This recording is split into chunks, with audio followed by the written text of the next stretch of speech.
ಇನ್ನು SIT ಬಳಿಕ ಮುಂದೇನು ಅನ್ನುವಂಥ ಪ್ರಶ್ನೆ ಒಂದು ಕಿಡಿಗಿದೆ. ಆದರೆ ಈಗ ಸೌಜನ್ಯ ಕುಟುಂಬಸ್ಥರು ಕೂಡ ಬಂದು ಒಂದು ದೂರನ್ನು ಕೊಟ್ಟಿದ್ದಾರೆ. ಯಾಕೆ ಅಂತಂದರೆ ಈ ಚಿನ್ನಯ್ಯ ಕೊಟ್ಟಿರುವಂತಹ ಕೆಲವು ಹೇಳಿಕೆಗಳ ಆಧಾರದ ಮೇಲೆ ಒಂದಿಷ್ಟು ವಿಡಿಯೋಗಳ ಆಚೆ ಬಂದಿದ್ದು. ಹಾಗಾಗಿ ಈಗ SIT ಅವರು ಈ ವಿಚಾರದಲ್ಲೂ ತನಿಖೆಯನ್ನು ಮಾಡ್ತಾರಾ ಅನ್ನುವಂಥ ಪ್ರಶ್ನೆ ಎಲ್ಲರನ್ನೂ ಕೂಡ ಕಾಡ್ತಾ ಇದೆ. ಮಾಡೋದಾದರೆ ಹೇಗೆ, ಮಾಡದೇ ಇದ್ರೆ ಏನು, ತಿಮ್ರೋಡಿ ಕಥೆ ಏನು, ಇವೆಲ್ಲವೂ ಕೂಡ ಪ್ರಶ್ನೆಗಳ ನಂತರ ಪ್ರಶ್ನೆಗಳು ಹುಟ್ಕೊಳ್ತಾ ಇದೆ. ಉತ್ತರಗಳು ಮಾತ್ರ ಸಿಗ್ತಾ ಇಲ್ಲ, ಬರೀ ಪ್ರಶ್ನೆಗಳು ಮಾತ್ರ ಬರ್ತಾ ಇವೆ. ಏನಾಗಿದೆ ಆಗಿದ್ದಾಗ ಈ ಬೆಳವಣಿಗೆ ನೋಡಿ. ಧರ್ಮಸ್ಥಳ ಬುರುಡೆ ಕೇಸ್ಗೆ ಟ್ವಿಸ್ಟ್ ಮೇಲೆ ಟ್ವಿಸ್ಟ್. ಸೌಜನ್ಯ ಕೇಸ್ ರಿಓಪನ್ ಆಗುತ್ತಾ? ಧರ್ಮಸ್ಥಳದ ಬುರುಡೆ ಎಪಿಸೋಡ್ ದಿನಕ್ಕೊಂದು ತಿರುವು ಪಡೆದುಕೊಳ್ಳುತ್ತಲೇ ಇದೆ. ಇದೀಗ ಧರ್ಮಸ್ಥಳ ಬುರುಡೆ ಕೇಸ್ಗೆ ಸೌಜನ್ಯ ಕೇಸ್ ಸೇರ್ಪಡೆಯಾಗಿದೆ. ಚಿನ್ನಯ್ಯ ಯೂಟ್ಯೂಬ್ ಸಂದರ್ಶನಗಳಲ್ಲಿ ಸೌಜನ್ಯ ಸಾವಿನ ಬಗ್ಗೆ ಮಾತನಾಡಿರುವ ಹಿನ್ನೆಲೆಯಲ್ಲಿ ಸೌಜನ್ಯ ಕುಟುಂಬಸ್ಥರು SIT ಬಾಗಿಲು ತಟ್ಟಿದ್ದಾರೆ. ನಿನ್ನೆ ಬೆಳ್ತಂಗಡಿ SIT ಕಚೇರಿಗೆ ಆಗಮಿಸಿದ ಸೌಜನ್ಯ ತಾಯಿ ಕುಸುಮಾವತಿ ಹಾಗೂ ಕುಟುಂಬಸ್ಥರು SIT ಅಧಿಕಾರಿಗಳಿಗೆ ಲಿಖಿತ ದೂರು ಸಲ್ಲಿಸಿದ್ದಾರೆ. ಮಾಸ್ಕ್ ಮ್ಯಾನ್ ಚಿನ್ನಯ್ಯನಿಗೆ ಸೌಜನ್ಯ ಪ್ರಕರಣದ ಮಾಹಿತಿ ಇದ್ದು ತನಿಖೆ ನಡೆಸುವಂತೆ ಕುಟುಂಬಸ್ಥರು ಕೋರಿದ್ದಾರೆ. ಸೌಜನ್ಯ ಕುಟುಂಬದ ಲಿಖಿತ ದೂರು ಸ್ವೀಕರಿಸಿರುವ SP ಸೈಮನ್, ನಿಮ್ಮ ಅರ್ಜಿಯನ್ನ ಪರಿಶೀಲಿಸುತ್ತೇವೆ, ದೂರಿನ ಅಂಶಗಳ ಬಗ್ಗೆ SIT ತನಿಖೆಯ ವೇಳೆ ಪರಿಗಣಿಸುತ್ತೇವೆ ಎಂದು ಹಿಂಬರಹ ಕೊಟ್ಟಿದ್ದಾರೆ. ಹಾಗಾದ್ರೆ ಸೌಜನ್ಯ ಕುಟುಂಬ ಕೊಟ್ಟ ದೂರಿನಲ್ಲಿ ಏನಿದೆ ಅಂತ ನೋಡೋದಾದ್ರೆ, ಸೌಜನ್ಯ ಕುಟುಂಬದ ದೂರಿನಲ್ಲಿ ಏನಿದೆ? ರವಿ ಪೂಜಾರಿ ಎಂಬಾತ ಸೌಜನ್ಯ ಕೊಲೆ, ಅತ್ಯಾಚಾರಕ್ಕೆ ಕಾರಣರಾದವರ ಹೆಸರನ್ನ ಚೆನ್ನಯ್ಯಗೆ ಹೇಳಿದ್ದ. ಅಪರಾಧಿಗಳು ರವಿ ಪೂಜಾರಿಗೆ ಹಣ ಕೊಟ್ಟು ನಂತರ ಕಚೇರಿಯಲ್ಲಿ ಕೊಂದಿದ್ರು ಎಂದು ಚೆನ್ನನ ಅಕ್ಕ ರತ್ನ ವಿಚಾರಣೆಯಲ್ಲಿ ಹೇಳಿದ್ರು. ಸೌಜನ್ಯ ಶವ ಸಿಕ್ಕ ಸ್ಥಳದಲ್ಲಿ ಆತ ಹಲವಾರು ಶವ ಹೂತು ಹಾಕಿದ್ದ. ಅಲ್ಲಿ ಸೌಜನ್ಯ ಶವ ಹೂತು ಹಾಕಲು ಸಂಚು ನಡೆದಿರುವ ಸಾಧ್ಯತೆ ಇದೆ. ಸೌಜನ್ಯ ಅತ್ಯಾಚಾರ ಹಾಗೂ ಕೊಲೆಯ ಅಪರಾಧಿಗಳ ಬಗ್ಗೆ ಚೆನ್ನಯ್ಯನಿಗೆ ಮಾಹಿತಿ ನೀಡಿರುವ ನಿಟ್ಟಿನಲ್ಲಿ ಚೆನ್ನಯ್ಯಗೆ ನಾರ್ಕೋ ಪರೀಕ್ಷೆಗೆ ಒಳಪಡಿಸಬೇಕು ಅಂತ ಸೌಜನ್ಯ ಕುಟುಂಬ ಹೇಳಿದೆ. ಸೌಜನ್ಯ ಕೊಲೆ ಬಗ್ಗೆ ಬುರುಡೆ ಚಿನ್ನಯ್ಯನಿಗೆ ಗೊತ್ತಾ? ಸಂದರ್ಶನಗಳಲ್ಲಿ ಚಿನ್ನಯ್ಯ ಸೌಜನ್ಯ ಸಾವಿನ ಪ್ರಸ್ತಾಪ. ಹೌದು, ಸೌಜನ್ಯ ಪ್ರಕರಣದ ಬಗ್ಗೆ ಚಿನ್ನಯ್ಯ 2 ಯೂಟ್ಯೂಬ್ ಸಂದರ್ಶನಗಳಲ್ಲಿ ಮಾತನಾಡಿದ್ದಾನೆ. 2 ಸಂದರ್ಶನಗಳಲ್ಲಿ ಚಿನ್ನಯ್ಯ ದ್ವಂದ್ವ ಹೇಳಿಕೆಗಳನ್ನ ಕೊಟ್ಟಿದ್ದು, ಈ ಬಗ್ಗೆ ತನಿಖೆ ನಡೆಸಿ ಅಂತ ಸೌಜನ್ಯ ಕುಟುಂಬಸ್ಥರು SIT ಅಧಿಕಾರಿಗಳ ಬಳಿ ಮನವಿ ಮಾಡಿದ್ದಾರೆ. ಹಾಗಾದ್ರೆ ಸಂದರ್ಶನವೊಂದರಲ್ಲಿ ಬಂಧಿತ ಚಿನ್ನಯ್ಯ ಹೇಳಿದ್ದೇನು ಅಂತ ಪಿನ್ ಟು ಪಿನ್ ತೋರಿಸ್ತೀವಿ ನೋಡಿ.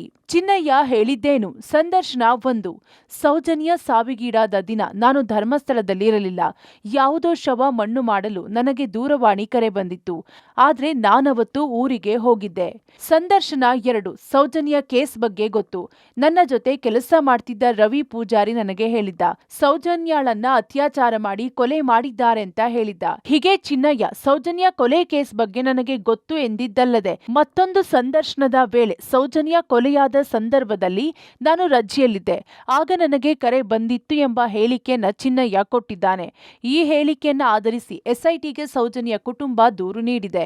ಸೌಜನ್ಯ ಪ್ರಕರಣದ ಬಗ್ಗೆ ಆರೋಪಿ ಚಿನ್ನಯ್ಯ ಸಂದರ್ಶನದಲ್ಲಿ 2 ರೀತಿಯಾದಂತಹ ದ್ವಂದ್ವವಾದಂತಹ ಹೇಳಿಕೆಯನ್ನ ನೀಡಿದ್ದಾನೆ. 2 ಯೂಟ್ಯೂಬ್ ಚಾನೆಲ್ಗಳಿಗೆ ನೀಡಿರುವಂತಹ ಹೇಳಿಕೆಯಲ್ಲಿ ಒಂದರಲ್ಲಿ ನಾನು ಸೌಜನ್ಯ ಸಾವನ್ನಪ್ಪಿದಂಥ ಸಂದರ್ಭದಲ್ಲಿ ಇದ್ದೆ, ನನಗೆ ಅದು ಎಲ್ಲ ವಿಚಾರಗಳು ಗೊತ್ತು ಅನ್ನುವಂಥದ್ದನ್ನು ಹೇಳ್ಕೊಂಡಿದ್ರೆ, ಇನ್ನೊಂದು ಚಾನೆಲ್ನಲ್ಲಿ ಹೇಳಿಕೆ ಕೊಟ್ಟಂಥ ಸಂದರ್ಭದಲ್ಲಿ ನಾನು ಆ ಸಂದರ್ಭದಲ್ಲಿ ರಜೆಯಲ್ಲಿದ್ದಂಥ ಸಂದರ್ಭದಲ್ಲಿ ನನಗೆ ಕರೆ ಬಂದಿತ್ತು, ಹಾಗಾಗಿ ನಾನು ಬೇರೆಯವರ ಮುಖಾಂತರ ತಿಳಿಸಿದ್ದೆ ಅನ್ನುವಂಥದ್ದನ್ನು ಆತ 2 ಸಂದರ್ಶನದಲ್ಲಿ ಬೇರೆ ಬೇರೆ ರೀತಿಯಾದಂತಹ ದ್ವಂದ್ವ ಹೇಳಿಕೆಯನ್ನು ನೀಡಿದ್ದಾನೆ. ಹೀಗಾಗಿ ಈ ಹೇಳಿಕೆಯನ್ನು ಗಮನಿಸಿರುವಂಥ ಸೌಜನ್ಯನ ತಾಯಿ ಹಾಗೂ ಕುಟುಂಬಸ್ಥರು ಬಂದು SIT ಪೊಲೀಸರಿಗೆ ದೂರನ್ನು ಕೊಟ್ಟಿದ್ದಾರೆ. ಪೊಲೀಸರು ದೂರನ್ನು ಸ್ವೀಕರಿಸಿ ಮುಂದಿನ ತನಿಖೆ ನಡೆಸ್ತೇವೆ ಅನ್ನುವಂಥದ್ದನ್ನು ಹೇಳಿದ್ದಾರೆ. ಸೌಜನ್ಯ ಕೇಸ್ ಮತ್ತೆ ಮುನ್ನೆಲೆಗೆ. 13 ವರ್ಷವಾದರೂ ಇನ್ನೂ ಅನುಮಾನ. ಬುರುಡೆ ಚೆನ್ನನ ಹೇಳಿಕೆಯಿಂದ 13 ವರ್ಷದ ಸೌಜನ್ಯ ಕೇಸ್ಗೆ ಮುನ್ನೆಲೆಗೆ ಬಂದಿದೆ. ಪ್ರಕರಣ ನಡೆದು 13 ವರ್ಷವಾದ್ರೂ ಇನ್ನೂ ಸೌಜನ್ಯ ಕೇಸ್ನಲ್ಲಿ ಅನುಮಾನ ಇದ್ದು ತನಿಖೆ ನಡೆಸುವಂತೆ ಕೋರಿದ್ದಾರೆ. 2024ರಲ್ಲಿ ಮರು ತನಿಖೆಗೆ ಮತ್ತೆ ಹೈಕೋರ್ಟ್ ಮೊರೆ ಹೋಗಿದ್ದಾಗ ಸೌಜನ್ಯ ಕುಟುಂಬಕ್ಕೆ ಆಘಾತ ಎದುರಾಗಿತ್ತು. ಸೌಜನ್ಯ ಕುಟುಂಬದ ಮನವಿಯನ್ನ ಪುರಸ್ಕರಿಸದ ಹೈಕೋರ್ಟ್ ತಿರಸ್ಕರಿಸಿತ್ತು. ಇದೀಗ ಚಿನ್ನಯ್ಯನ ಹೇಳಿಕೆಯಿಂದ ಕೇಸ್ ಮತ್ತೆ ಮುನ್ನೆಲೆಗೆ ಬಂದಿದೆ. ಇನ್ನು ಸೌಜನ್ಯ ಕೇಸ್ನಲ್ಲಿ ಏನಾಗಿತ್ತು ಅಂತ ನೋಡೋದಾದ್ರೆ, ಸೌಜನ್ಯ ಕೇಸ್ನಲ್ಲಿ ಏನಾಗಿದೆ? 13 ವರ್ಷಗಳ ಹಿಂದೆ ಅಂದ್ರೆ 2012ರಲ್ಲಿ ಸೌಜನ್ಯ ಹತ್ಯೆ. ಕಾಲೇಜಿನಿಂದ ಬರುತ್ತಿದ್ದ ಸೌಜನ್ಯ ನಾಪತ್ತೆ. ಮರುದಿನ ಕಾಡಿನಲ್ಲಿ ಸೌಜನ್ಯ ಶವಪತ್ತೆ. 2013ರಲ್ಲಿ CBI ತನಿಖೆಗೆ ವಹಿಸಿದ್ದ ಸಿದ್ದು ಸರ್ಕಾರ. 2023ರಲ್ಲಿ ಸಾಕ್ಷ್ಯಾಧಾರ ಕೊರತೆಯಿಂದ ಆರೋಪಿ ಖುಲಾಸೆ. 2024ರಲ್ಲಿ ಮರು ತನಿಖೆಗೆ ಮತ್ತೆ ಹೈಕೋರ್ಟ್ ಮೊರೆ. ಮನವಿಯನ್ನ ಪುರಸ್ಕರಿಸಿದ ಹೈಕೋರ್ಟ್. ಇನ್ನು ಸೌಜನ್ಯ ಕೇಸಲ್ಲಿ ಅನುಮಾನ ಏಕೆ ಅಂತ ನೋಡೋದಾದ್ರೆ, ಸೌಜನ್ಯ ಕೇಸಲ್ಲಿ ಅನುಮಾನ ಏಕೆ? ಸೌಜನ್ಯ ಕೇಸಲ್ಲಿ ಆರೋಪಿ ಯಾರು ಅಂತ ದೃಢಪಟ್ಟಿಲ್ಲ. ಖುಲಾಸೆಗೊಂಡ ವ್ಯಕ್ತಿ ಅಲ್ಲದಿದ್ರೂ ಮತ್ಯಾರು?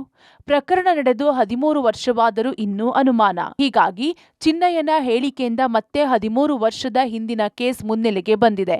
ಈಗಾಗಲೇ ಈ ಕೇಸ್ನಲ್ಲಿ ಆರೋಪಿಗಳು ಯಾರು ಎಂದು ಗೊತ್ತಿಲ್ಲದೆ ಖುಲಾಸೆಗೊಂಡಿದೆ. ಇದೀಗ ಮತ್ತೆ ಚಿನ್ನಯ್ಯನಿಂದ ಪ್ರಕರಣ ಮುನ್ನೆಲೆಗೆ ಬಂದಿದೆ.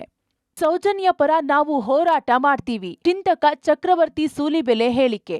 ಇನ್ನು ಸೌಜನ್ಯ ಹತ್ಯೆ ಪ್ರಕರಣ ಮತ್ತೆ ಮುನ್ನೆಲೆಗೆ ಬಂದಿದ್ದು, ಸೌಜನ್ಯ ಪರ ನಾವು ಹೋರಾಟ ಮಾಡ್ತೀವಿ ಅಂತ ಚಿಂತಕ ಚಕ್ರವರ್ತಿ ಸೂಲಿಬೆಲೆ ಹೇಳಿದ್ದಾರೆ. ಸೌಜನ್ಯ ಕುಟುಂಬದಿಂದ ರಿಟ್ ಅರ್ಜಿ ಹಾಕಿಸಿ ಹೋರಾಟ ಮಾಡ್ತೇವೆ, ಸುಪ್ರೀಂಗೆ ಹೋಗಿ ಮತ್ತೆ ಸೌಜನ್ಯ ಪರ ಹೋರಾಟ ಮಾಡ್ತೇವೆ, ಸೌಜನ್ಯ ಪರ ಹೋರಾಟಕ್ಕೆ ನಾನು ಹೋಗುತ್ತೇನೆ ಎಂದಿದ್ದಾರೆ. ಜೊತೆಗೆ ಧರ್ಮಸ್ಥಳ ವಿರುದ್ಧ ಬುರುಡೆ ಗ್ಯಾಂಗ್ ಅಪಪ್ರಚಾರದ ಬಗ್ಗೆ ಗಂಭೀರ ಆರೋಪ ಮಾಡಿದ್ದಾರೆ. ಬುರುಡೆ ಗ್ಯಾಂಗ್ನ ಸಮೀರ್ ಹಿಂದೆ ಎಡಪಂಥೀಯರಿದ್ದಾರೆ ಎಂದಿದ್ದಾರೆ. ಪ್ರಕರಣದ ಹಿಂದೆ ಮಾವೋವಾದಿಗಳು, ಜಿಹಾದಿಗಳಿದ್ದಾರೆ. ಧರ್ಮಸ್ಥಳ ಕಿತ್ತುಕೊಳ್ಳಬೇಕು ಎಂಬ ಹುಳ ಅವರಲ್ಲಿ ಹೊಕ್ಕಿದೆ ಎಂದು ಆರೋಪಿಸಿದ್ದಾರೆ. ನಾವು ಆಕೆಯನ್ನು ಮುಂದಿಟ್ಕೊಂಡು ಕೋರ್ಟಿಗೆ ಹೋಗ್ತೀವಿ. ಅಲ್ಲಿಗೆ ಹೋಗಿ ಕೋರ್ಟಲ್ಲಿ ವಾಸ್ತವವಾಗಿ ಹೀಗೆ ಯಾವುದೇ ಕೇಸ್ ರೀಓಪನ್ ಮಾಡಲ್ಲ, ಹೊಸ ಸಾಕ್ಷಿಗಳು ಬಂದಿವೆ ಎನ್ನುವುದರ ಆಧಾರದ ಮೇಲೆ ಅವರೊಂದು ಡೈರೆಕ್ಷನ್ ಕೊಡ್ತಾರೆ. ಆ ಡೈರೆಕ್ಷನ್ ಆಧಾರದ ಮೇಲೆ ಇಡೀ ಕೇಸನ್ನು ಮರುತನಿಖೆಗೆ ಒಳಪಡಿಸಬಹುದು.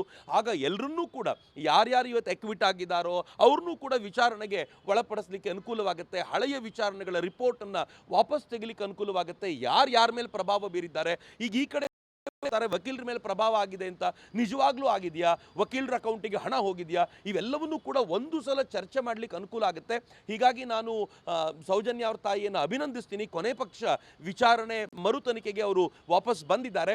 ಧರ್ಮಸ್ಥಳಕ್ಕೆ ಕೆಟ್ಟ ಹೆಸರು ತರಲು ದೊಡ್ಡ ಷಡ್ಯಂತ್ರ, ದೊಡ್ಡ ಸಂಚು ಭೇದಿಸಲು ಎನ್ಐಎ ತನಿಖೆಯಾಗುತ್ತಾ? ಕೋಟ ಶ್ರೀನಿವಾಸ್ ಮನವಿ ಪರಿಗಣಿಸುತ್ತಾ ಕೇಂದ್ರ. ಧರ್ಮಸ್ಥಳಕ್ಕೆ ಕೆಟ್ಟ ಹೆಸರು ತರಲು ದೊಡ್ಡ ಷಡ್ಯಂತ್ರ ನಡೆಯುತ್ತಿದೆ ಅನ್ನೋ ಆರೋಪ ಕೇಳಿಬಂದಿದೆ. ಹಾಗಾಗಿ ಈ ದೊಡ್ಡ ಸಂಚು ಭೇದಿಸಲು ಎನ್ಐಎ ತನಿಖೆಯಾಗುತ್ತಾ ಅನ್ನೋ ಅನುಮಾನಗಳು ಎದ್ದಿವೆ. ಈ ಷಡ್ಯಂತ್ರಕ್ಕೆ ವಿದೇಶಿ ಮೂಲದ ಹಣದ ಮೇಲೆ ಬಿಜೆಪಿಗರು ಶಂಕೆ ವ್ಯಕ್ತಪಡಿಸಿದ್ದು, ಎನ್ಐಎ ತನಿಖೆ ಆಗಬೇಕೆಂದು ಕೇಂದ್ರಕ್ಕೆ ಪತ್ರ ಬರೆಯಲಾಗಿದೆ. ಹೀಗಾಗಿ ಕೋಟ ಶ್ರೀನಿವಾಸ್ ಪೂಜಾರಿ ಮನವಿಯನ್ನ ಕೇಂದ್ರ ಸರ್ಕಾರ ಪರಿಗಣಿಸಿದ್ದೇ ಆದ್ರೆ ಎನ್ಐಎ ತನಿಖೆಗೆ ವಹಿಸೋ ಸಾಧ್ಯತೆ ಇದೆ. ಒಂದ್ ವೇಳೆ ಎನ್ಐಎ ತನಿಖೆ ಆದ್ರೆ ಏನೆಲ್ಲ ತನಿಖೆ ಆಗಬಹುದು ಅಂತ ನೋಡೋದಾದ್ರೆ, ಎನ್ಐಎ ತನಿಖೆ ಆಗುತ್ತಾ? ಶಂಕೆ 1, ಧರ್ಮಸ್ಥಳ ಪ್ರಕರಣಗಳಿಗೆ ಫಾರಿನ್ ಹಣದ ಲಿಂಕ್. ಶಂಕೆ 2, ಧರ್ಮಸ್ಥಳ ವಿರುದ್ಧ ಷಡ್ಯಂತ್ರಕ್ಕೆ ವಿದೇಶಿ ಹಣ ಬಳಕೆ. ಶಂಕೆ 3, ಪಿತೂರಿಗಾರರ ಬ್ಯಾಂಕ್ ಖಾತೆಗೆ ವಿದೇಶದಿಂದ ಫಂಡ್. ಧರ್ಮಸ್ಥಳ ಕ್ಷೇತ್ರದ ವಿರುದ್ಧ ಷಡ್ಯಂತ್ರಕ್ಕೆ ಬಿಜೆಪಿ ನಾಯಕರು ನಿಗಿನಿಗಿ ಕೆಂಡವಾಗಿದ್ದಾರೆ. ಈ ವಿಚಾರದಲ್ಲಿ ಕಾಂಗ್ರೆಸ್ ಬಿಜೆಪಿ ನಡುವೆ ತನಿಖೆ ಜಟಾಪಟಿ ಜೋರಾಗಿದೆ. ಎಸ್ಐಟಿ ತನಿಖೆ ಬಗ್ಗೆ ಬಿಜೆಪಿ ನಾಯಕರು ಅಪಸ್ವರ ಎತ್ತಿದ್ದು, ಎನ್ಐಎಗೆ ನೀಡಿ ತನಿಖೆ ಮಾಡಿಸಿ ಎಂದು ಒತ್ತಾಯಿಸುತ್ತಿದ್ದಾರೆ. ಆದರೆ ಬಿಜೆಪಿ ಬಿಗಿಪಟ್ಟಿಗೆ ತನ್ನ ಪಟ್ಟು ಸಡಿಲಿಸದ ಸರ್ಕಾರ ಎಸ್ಐಟಿ ತನಿಖೆಯನ್ನ ಮುಂದುವರೆಸಿದೆ. ಇದರಿಂದ ಮತ್ತಷ್ಟು ರೊಚ್ಚಿಗೆದ್ದಿರೋ ಬಿಜೆಪಿ ಸೆಪ್ಟೆಂಬರ್ 1ರಂದು ಧರ್ಮಸ್ಥಳ ಚಲೋ ನಡೆಸಲು ಮುಂದಾಗಿದೆ. ಜೊತೆಗೆ ಧರ್ಮಸ್ಥಳದಲ್ಲಿ ಬೃಹತ್ ಧರ್ಮ ಜಾಗೃತಿ ಸಮಾವೇಶ ನಡೆಸಲಿದೆ. ಎಲ್ಲ ಒಂದ್ ಕಡೆ ಮುಖ್ಯಮಂತ್ರಿಗಳು ಎಸ್ಐಟಿ ತನಿಖೆ ಕೊಡುವ ವಿಚಾರದಲ್ಲಿ ಪೂರ್ವಪರ ವಿಚಾರದನೆ ತನಿಖೆಗೆ ಆದೇಶ ಮಾಡಿರ್ತಕ್ಕಂಥ ವಿಚಾರದಲ್ಲಿ ಸರ್ಕಾರ ಎಡವಿದೆ. ಈ ಘಟನೆಯಿಂದ ಏನು ಸರ್ಕಾರಕ್ಕೆ ಇವತ್ತು ಕಳಂಕ ಬಂದಿದೆ, ಆ ಕಳಂಕದಿಂದ ಹೊರಗೆ ಬರಬೇಕಾಗ್ತದೆ. ಈ ದುಷ್ಕೃತ್ಯದ ಹಿಂದೆ ದುಷ್ಟಶಕ್ತಿಗಳು ಇದರಿಂದ ಕೆಲಸ ಮಾಡ್ತಾ ಇದೆ. ಇದ್ರ ಬಗ್ಗೆ ಈ ತನಿಖೆ ಎನ್ಐಎಗೆ ಕೊಡಬೇಕು ಅಂತೇಳಿ ಮಾನ್ಯ ಮುಖ್ಯಮಂತ್ರಿಗಳು ನಾನು ಆಗ್ರಹ ಮಾಡ್ತಾ ಇದ್ದೇನೆ. ಅಲ್ಲ, SIT ತನಿಖೆಯಲ್ಲಿ ಯಾವುದೇ ರೀತಿಯಾದಂಥ ಹಸ್ತಕ್ಷೇಪವನ್ನು BJP ಮಾಡೋದಿಲ್ಲ ಅನ್ನೋದನ್ನು ನಾವು ಸ್ಪಷ್ಟ ಮಾಡಿದ್ದೇವೆ. ತನಿಖೆ ಮತ್ತು ತನಿಖೆ ಹೆಸರಿನಲ್ಲಿ ಒಂದು ಹಿಂದೂ ಧಾರ್ಮಿಕ ಕ್ಷೇತ್ರದ ಬಗ್ಗೆ ಅವಹೇಳನೆಯನ್ನು ಮಾಡಬಾರ್ದು, ಅಪಪ್ರಚಾರವನ್ನು ಮಾಡಬಾರ್ದು ಅನ್ನುವಂಥದ್ದು BJPಯ ನಿಲುವು. ಇದರಲ್ಲಿ ಒಬ್ಬ ಮುಸುಕುದಾರಿ ಅಲ್ಲ, 10 ಜನ ಮುಸುಕುದಾರಿಗಳಾಗಿ ಇದರಲ್ಲಿ ಕೆಲಸವನ್ನು ಮಾಡಿದ್ದಾರೆ ಎನ್ನುವಂಥದ್ದು SITಯ ತನಿಖೆಯ ಮುಖಾಂತರ ಇವತ್ತು ಗೊತ್ತಾಗಬೇಕಾಗಿದೆ. ಸರ್ಕಾರ ತನ್ನ ತಪ್ಪಿನಲ್ಲೂ ಏನಾರು ಒಂದು ಸಾಧಿಸ್ತಾ ಇದ್ದೀವಿ, ಸರ್ಕಾರ ಎಡವಟ್ಟು ಮಾಡಿಕೊಂಡು ಸಾಧಿಸ್ಲಿಕ್ಕೆ ಏನೋ ಓದಂಗೆ ಹೋಗ್ತಾ ಇದ್ದಾರೆ. ಹಾಗಾಗಿ ಕಾಲವೇ ಹೇಳುತ್ತೆ, ನಾವಿನ್ನೇನು ಹೆಚ್ಚು ಹೇಳೋಕ್ಕೆ ಇಷ್ಟಪಡಲ್ಲ. ಈಗೇನು ಅಧಿಕೃತವಾಗಿ ನಮ್ಮ ಪಕ್ಷದಿಂದನೂ ಈಗೇನು ಮೊದಲಿಂದನೂ ಆಪಾದನೆ ಹೊರ ದೇಶದಿಂದ ಹಣ ಮತ್ತು ಬೆಂಬಲಗಳು ಏನೇನು ಸಿಗ್ತಿದೆ ಇವೆಲ್ಲವೂ ಸಮಗ್ರವಾಗಿ ತನಿಖೆ ಆಗಬೇಕು.